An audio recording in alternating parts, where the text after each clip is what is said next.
My name is Dave Elliott, and this is Blue Mountain Farm in Hedgesville. We're a small-scale operation here. We have 11 total acres, and we cultivate probably 4 to 5, sometimes 6 or 7, but usually 4 or 5 acres. The ground is very fertile, but it's broken up into very small individual little pieces here and there because we're in a bowl and we've got a creek that runs the entire length and it meanders. So it chops everything up into small pieces. That's one of the reasons why we're going to no-till, is it's hard to use big equipment in here. It's even hard to use a BCS rototiller. It's hard to turn the thing around in a patch this big. We're more a series of small gardens or large gardens rather than fields. So, but this is one of the things. We do high tunnels and low tunnels. This is one of our low tunnel setups. We came up with this idea. It could be that many other people have come up with it too, so I don't claim any proprietary right to it. But it got tired of planting under your normal style of hoop, low tunnel hoop, and then having a big snow come along and crush everything because the hoops collapse. So this is basically a much stronger.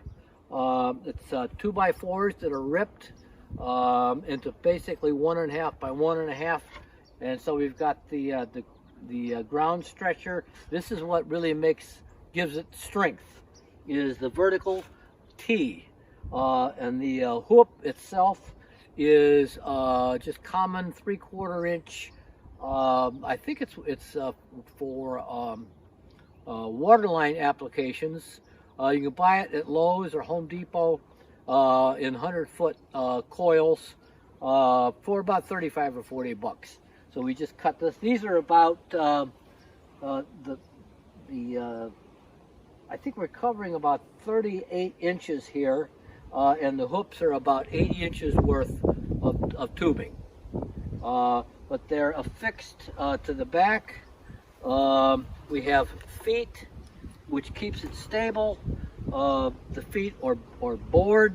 We run PVC stakes into the bores, and we overdo it. Sometimes we put 4 stakes in, but usually 2 stakes is enough.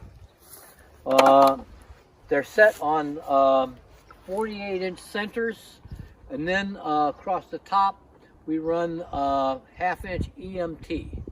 So the ridges support plastic. They support, and the hoops support the ridges, and we get really good snow protection this way. A couple of years ago we had a 38-inch snow, and not a single one of these things collapsed. The entire area here was covered with these rows, and we didn't lose anything. So they do work. They're sort of a pain to store when you're not using them, but we frequently in the summertime just leave them in place because we can always put shade cloth over them. This is a kale bed. We're going to no-till farming, and so we cover everything with a thick layer of hay, and then plant into the hay. This is scarlet kale here, and it's down in little nests. That also, the nest helps protect it from cold weather, helps protect it from wind, but it also can, in warmer weather, the hay can harbor pests, slugs, you name it. They find a place to hide. So this kind of technique isn't without its problems. But at any rate, we irrigate. We have a creek. We have 2 pumps in the creek. We pump water into these 300-gallon tanks. Then gravity feed through PVC pipes to the crops. sort of a well, it's homemade system for sure. It has a lot of disadvantages. The pressure going through the half-inch PVC lines is not equalized.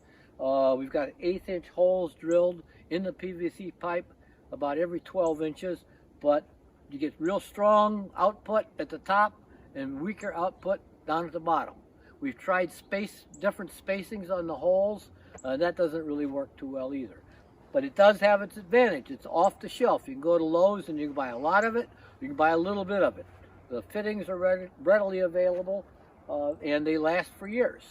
Got to be careful with the half-inch shut-off valves. They like to freeze in the wintertime, and crack. So you always got to drain the system, when you're not using it. Otherwise, it works fine.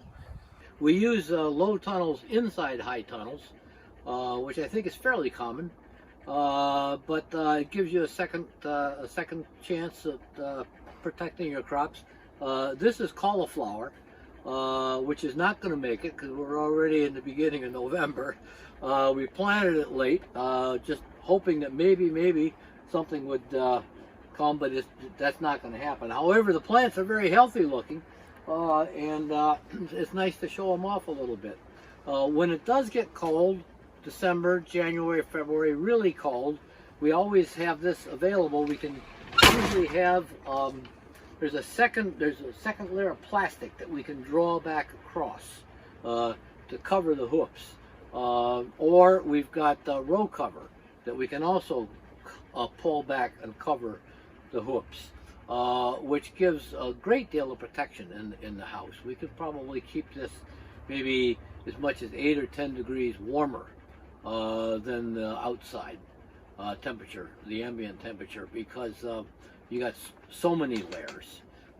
In addition, sometimes we put hay down on the floor, and that will keep the soil at a warmer temperature. The one disadvantage of hay on the floor is that the soil doesn't warm up. It stays at a constant temperature, but it would be, in my opinion at any rate, it's better that it stay at 40-45 degrees than fluctuate between 50 and 35, so that I think probably the stability probably works to the plant's advantage, although I don't know that for a fact. At any rate, we have these tunnels, these low tunnels, all the way down the 96-foot length of the tunnel, of the high tunnel. We have them on both sides, right up against the walls, and that also helps us with irrigation. We have less irrigation to do on the outside beds than we do on the middle beds, but because the rainwater, the snow melt, obviously, ends up along the edges, and that actually we frequently don't have to irrigate these side beds at all. There's enough groundwater, there's enough water in the soil to keep them moist. This is our high-rise low tunnel. We are farming on the second floor here. Talk about vertical agriculture. This is our attempt at vertical agriculture. What we've done in an ordinary Quonset hut high tunnel is we built platforms from one end to the other, and we're growing on the top platform as well as on the bottom of the platform. And you can see this is very similar to a low tunnel construction here. We're using LED lamps, modified and put inside old shop lamps, and we're planting in containers. We've got all sorts of lettuces in 4-inch pots. We don't know whether or not this is going to be completely successful. We're still trying to figure out container growing in small containers as opposed to 5-gallon buckets. But a couple of years we'll see again and we'll find out whether it worked.